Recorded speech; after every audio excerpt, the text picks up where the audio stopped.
E o Jornal do Meio-Dia encerra, nesta quinta-feira, a primeira rodada de entrevistas com os candidatos ao governo do estado. E aqui no estúdio, hoje, a gente recebe a candidata Márcia Pinheiro, do PV. E agora nós vamos conversar com a primeira-dama de Cuiabá, Márcia Pinheiro, como a Camila acabou de colocar, candidata ao governo de Mato Grosso. Candidata, boa tarde, seja bem-vinda aqui ao estúdio do Jornal do Meio-Dia. Boa tarde, Luz. Boa tarde, Camila. Boa tarde. Prazer estar aqui. A pergunta é a seguinte, até uma pergunta padrão que eu já fiz durante essa semana para os outros candidatos. Por que a primeira-dama de Cuiabá quer ser governadora de Mato Grosso? Na realidade, Lúcio, foi um chamamento, né? Nós nunca impusemos a nossa candidatura, foi, eu acho que, um resultado do nosso trabalho na capital, mas nós estávamos apoiando o senador Carlos Fávaro e até então ele era o candidato. E na reta final ele acabou desistindo e aí eu fui convocada para ser candidata. Então não teve nada imposto, muito pelo contrário, e eu me acho preparada a assumir, né, com essa vontade também de poder ajudar nosso estado de Mato Grosso a mudar sua história. Então esse que foi o objetivo de eu ter aceitado essa candidatura. Primeira-dama, mas em algum momento, candidata, essa intenção, essa vontade partiu genuinamente da senhora? Ou pelo andar da carruagem, né, no ditado popular, acabou sendo de sua responsabilidade? De fato, a gente sabe que a influência do seu esposo, prefeito da capital, é muito grande. A que ponto uma eventual gestão de Márcia Pinheiro terá essa influência? Não, na realidade não foi isso. Foi a federação que nos convidou para ser candidata.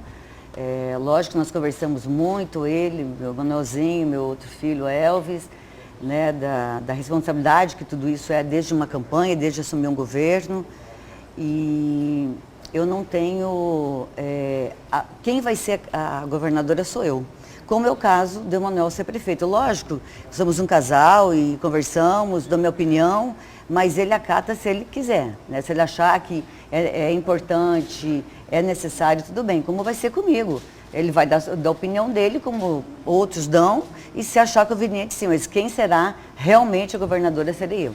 Candidata, o prefeito Emanuel Pinheiro, o seu marido, até há poucos dias, ele atuava assim como uma espécie de porta-voz da candidata Márcia Pinheiro, porque tinha poucas aparições públicas da senhora até aqui. Então, e ele está preocupado com a cassação do deputado federal Neri Geller pelo Tribunal Superior Eleitoral. Uma dúvida que existe, pode ter uma implosão da candidatura Márcia Pinheiro ao governo de Mato Grosso?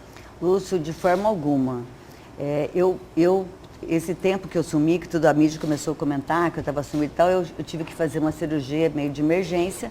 Fiquei uma semana afastada. Quando eu retornei, fui gravar os programas, porque eu já estava atrasada, até porque eu estou entrando na terceira semana que eu sou candidata. Então foi assim, muito corrido. Mas em nenhum momento vai ter essa implosão. Nós solidarizamos muito com o deputado, mas pelo que eu vi na reportagem, inclusive agora, porque eu estava numa outra gravação, ele vai ser candidato, vai continuar sendo candidato. Não, ele né? vai tentar ser. Vai tentar ser. E o seguinte, agora há pouco nós mostramos aqui a entrevista coletiva dele, Neri Geller, mas a senhora não estava presente. Não, eu não estava porque eu estava gravando, né? Então, como o Emanuel é o coordenador, ele estava junto, mas nós estamos conversando representando toda hora. A senhora, representando, e toda hora a gente está conversando por telefone e tudo, e eu sinto muito tudo isso que esteja acontecendo. Inclusive, comungo da ideia de vocês, acho que foi você, Camila, que comentou, que eu acho assim, que se o processo está no STF, por que não jogou antes? Sabe que é prioridade, sabe que é uma eleição. Então, por que não jogou em maio? Aí o candidato sai, faz toda essa preparação, faz toda essa articulação, e aí é cassado já durante a campanha, né? Mas pior seria se caso ele fosse eleito, viesse uma decisão, sim, né? Exatamente, mas eu digo... Porque ele deve explicar em muito a justiça. Exatamente, mas eu digo antes, então que casse antes, né? Antes de se candidatar. Porque aí você faz toda uma articulação, né, Lúcio? Faz toda uma articulação, você corre, né? Já está trabalhando, já estava viajando o estado todo. É difícil, né? Mas fazer o quê? Candidata, a corrupção existe em todos os níveis de poder, em todos os países eu diria, mas no Brasil ela chegou a um patamar de se tornar institucionalizada e até uma forma dos políticos continuarem no poder. A senhora causou aí alguma certa surpresa, né, por se associar lá à figura do ex-presidente Lula, que já foi preso, acusado de corrupção, lavagem de dinheiro, e tem também todas as acusações que pairam sobre o seu esposo. Isso tudo a senhora considera, ao se associar, né, inevitavelmente, a essas duas figuras políticas, em especial ao ex-presidente, que tem uma rejeição muito grande aqui em Mato Grosso, isso respinga em sua candidatura? Eles são inocentes, até que se prove ao contrário, já que são réus, sim, são processados, foram ali, no caso do ex-presidente, houve condenação? Ou isso tudo, eles hoje, podendo ser eleitos até, é resultado da impunidade? De forma alguma, nós vivemos num país democrático de direito, enquanto não for transitado e julgado, todos são inocentes. O Manuel não está em nenhum momento condenado. Mas ele é réu? Não.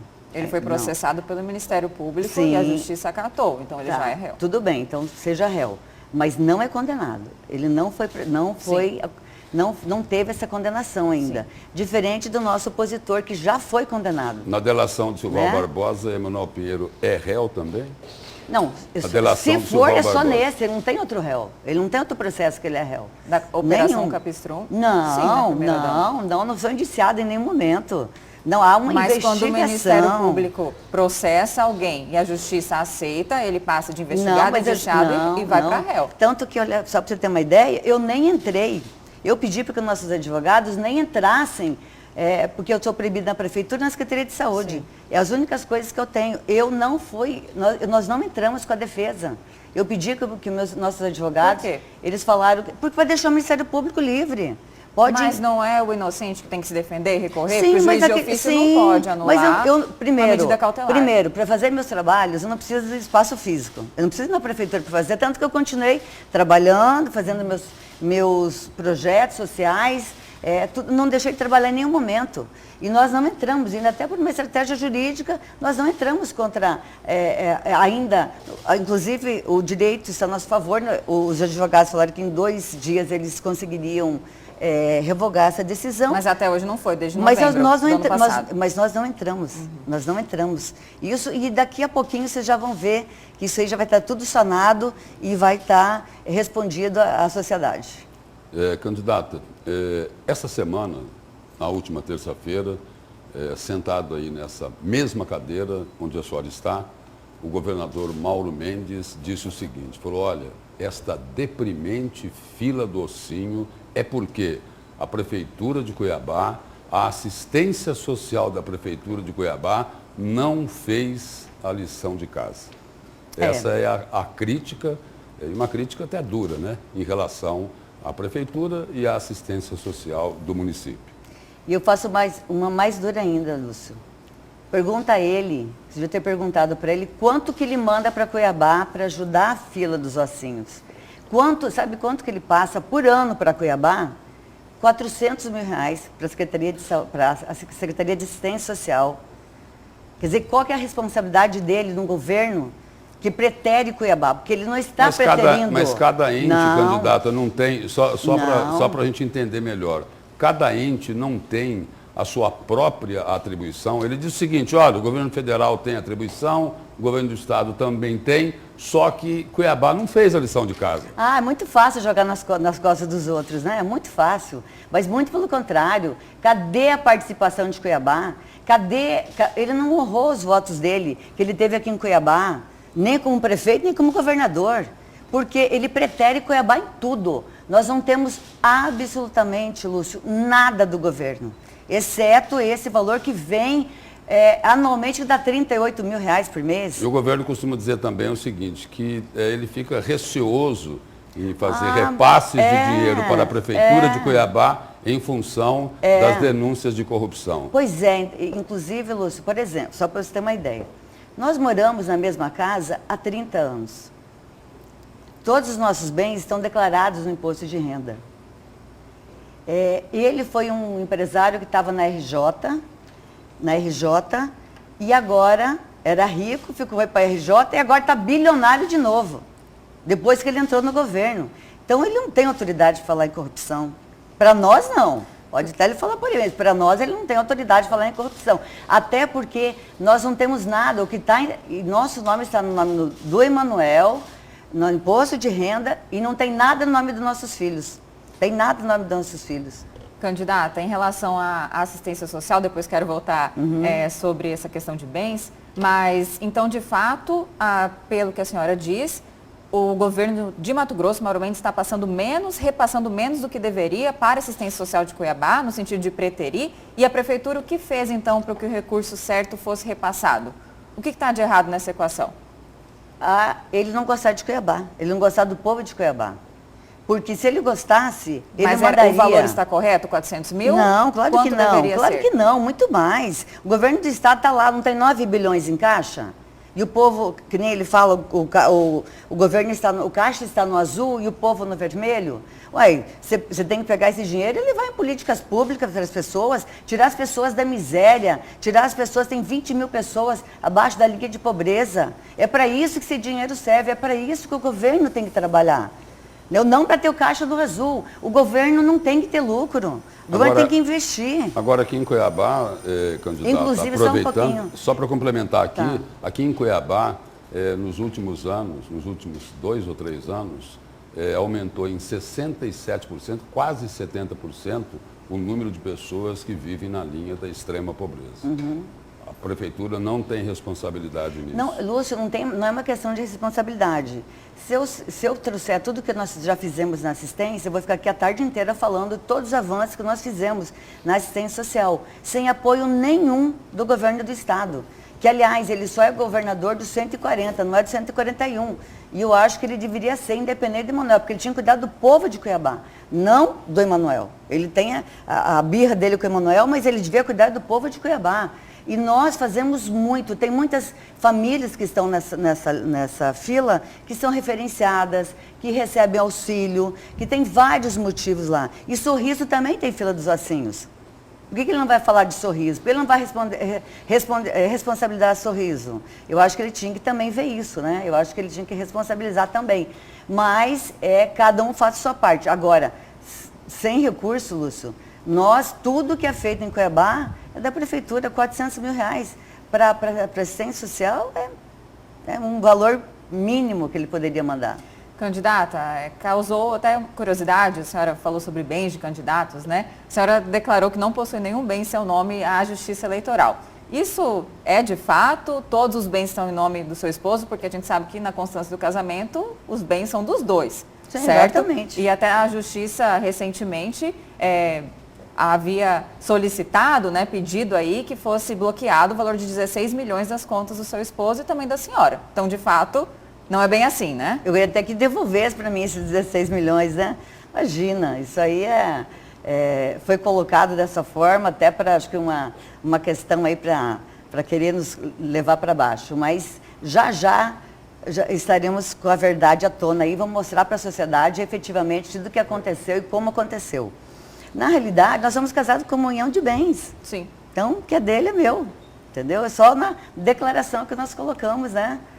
Porque eu não tenho declaração. Ele que tem, está nele. Então, o que é dele é meu. Candidata, a senhora acabou de citar aí a birra, né, do prefeito Não, e do governo. Do governador com o prefeito. Não é dos dois lados? Não. Não, só de um lado. Tá bom. Responde. Mas o fato é o seguinte, é que Mauro Mendes e Emanuel Pinheiro, eles vivem trocando acusações. O prefeito, inclusive, essa semana disse o seguinte, olha, eu tenho quase que um dossiê sobre o governo Tem Mauro mesmo. Mendes. E o governador, tem mesmo, né? Tem mesmo. E o governador já chamou o prefeito, inclusive, de malandro de carteirinha. Aí o governador falou, olha, essa chapa que tem aí é chapa da prefeitura. A minha pergunta é o seguinte, nessa eleição, tem como separar a candidata Márcia Pinheiro ao governo de Mato Grosso do prefeito Emanuel Pinheiro, da administração da prefeitura de Cuiabá, ou vai ser tudo junto e misturado?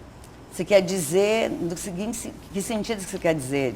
Eu quero dizer o seguinte, uma coisa é o prefeito de Cuiabá, Emanuel Pinheiro, a Certo. administração dele. A outra é Márcia Pinheiro, candidata ao governo. Tem como separar isso ou não, nessa eleição? Lúcio, não, de explicar para você. Eu tenho o maior orgulho do Emanuel como prefeito de Cuiabá. Nós temos 80% de aprovação. Ele foi reeleito.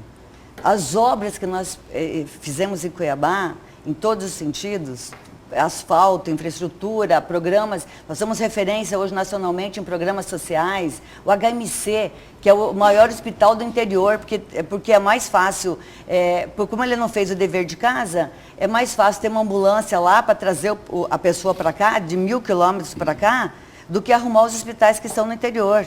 Então, assim, eu não quero separar, muito pelo contrário, o Emanuel é um exemplo na minha de administração. Por que eu vou separar? Candidata, se eleita governadora, qual será o rumo aí do empacado VLT? Haverá BRT, não haverá? Porque a gente sabe que o seu grupo político, até em relação ao seu filho que é deputado, requereu lá um estudo técnico, há essa briga no Tribunal de Contas para que o VLT deslanche. Mas e aí? Ele é resultado de uma corrupção muito forte aqui do nosso estado. Como a senhora pretende agir em relação a isso? Que é uma demanda muito grande do povo mato-grossense. Inclusive o VLT, o Moro foi totalmente contra. Ele era prefeito da capital. Por que ele deixou passar o VLT para cá? Ele podia ter proibido, ele podia não ter aceito. Por que ele aceitou? E outra, eu conheço o BRT. Eu andei de BRT, eu morei em Curitiba, que é uma cidade modelo. O BRT não é o que ele quer colocar aqui, que ele fez uma licitação de 500 milhões de reais para fazer uma linha exclusiva de ônibus. BRT é completamente diferente, BRT que tem em Curitiba. Eu acho que eu até estava brincando e pedindo perdão para Deus também, que se eu ligasse para o Jaime Lerner, que infelizmente ele faleceu, e falasse, Jaime Lerner, que é um exemplo para o Brasil, né, de desenvolvimento, um arquiteto à frente do seu tempo, que, né, mudou lá de Curitiba, se eu falasse para ele, olha, tem X vagões aqui parados aqui no aeroporto, e o governador aqui quer colocar ônibus com linha... Ele deve estar revirando no túmulo lá, porque, pelo amor de Deus, o que é isso? É um retrocesso. Por quê? Porque ele não vai andar de BRT. Ele não vai andar de velho. Então para ele, tanto faz. Se aquela pessoa que precisa, vai andar ou não, ele não vai andar. Agora eu não. Eu tenho a sensibilidade, eu tenho essa preocupação, eu quero o melhor para as pessoas. Eu quero que elas tenham um transporte de qualidade. Está aí, os trilhos estão colocados. Em 6 meses do meu governo, nós vamos... Teve esse imbróglio jurídico, em 6 meses a gente quer acabar com esse imbróglio e retomar essas obras, que são totalmente viáveis. Candidata, minha pergunta agora é sobre uma outra primeira-dama, né? Mas que envolve, de uma certa forma, a senhora. A primeira-dama do Estado, Virgínia Mendes, ela denunciou e teve até uma operação, né, contra uma espécie de gabinete do ódio ligado ao Palácio Alencastro. A senhora, como primeira-dama do Estado, como candidata ao governo de Mato Grosso, vai combater também essas mentiras e essas acusações que acabam acontecendo aí, na maioria falsas, nas redes sociais? Qual que é a posição da senhora sobre isso? Lúcio, primeiramente eu tenho que combater as mentiras dela. A primeira pessoa que o senhor teria que tivesse que combater são as próprias mentiras dela. Porque ela vem fazendo acusações, ela já foi aberto um processo onde ela acusou... Cita uma mentira dela. Que ela está doente por causa do meu cunhado, e de uma outra certa pessoa, e colocou a foto do meu marido junto. Que poder que eles têm para causar doença em alguma pessoa. Então, o meu problema aqui do meu porco, que foi encontrado no meu braço, é culpa de quem? Mas fake dela? News, mas a senhora concorda que fake news é uma praga? Mas isso é uma praga, não é? E o que é o fake news? Concorda? E o que é o fake news de você colocar, acusando eles? Aonde que está? Onde que ela vai provar que tudo isso foi realizado com que eles têm esse poder? Aonde que eles têm esse poder para poder causar doença? Então, quem que causou minha doença? Foi ela? De xingar meu marido a todo momento, de xingar meu filho, de falar o tempo inteiro. Da impressão que só ela tem família. E a minha família não tem que ser respeitada? Então, se ela quer respeito com a dela, primeiro ela tem que respeitar a minha. Só houve acusação da parte dela, então, primeiro? Só houve acusação da parte dela? Não houve da parte dos seus familiares nenhuma acusação? Eu nunca fui para público xingar o marido dela. Ela já veio N vezes, é só olhar na imprensa aí quantas vezes ela falou do Emanuel. Peraí, olha, primeiro você olha para você, depois você vai falar dos outros. Candidata, a senhora tem 45 segundos Sério, já? para explicar aos eleitores por que quer ser governadora, reforçando o que disse no início. Tá. Bom, eu quero ser governadora porque eu tenho a sensibilidade, sou mulher, mãe, quero cuidar de você, mulher, quero cuidar do nosso Mato Grosso, quero mudar a realidade, quero ter diálogo com todos os setores, quero poder transformar Mato Grosso, dando oportunidade, fazendo justiça social. Nós temos um estado extremamente rico e nós precisamos equacionar essa questão da pobreza, da fome. A minha primeira ação como governadora será de pegar uma fatia da receita do orçamento e fazer o combate à fome imediatamente. Então, peço o voto para você, Márcia 43. Nosso tempo acabou. Obrigado, candidata, pelas agradeço. informações, pela presença e sucesso na campanha. Obrigada. Obrigada, candidata.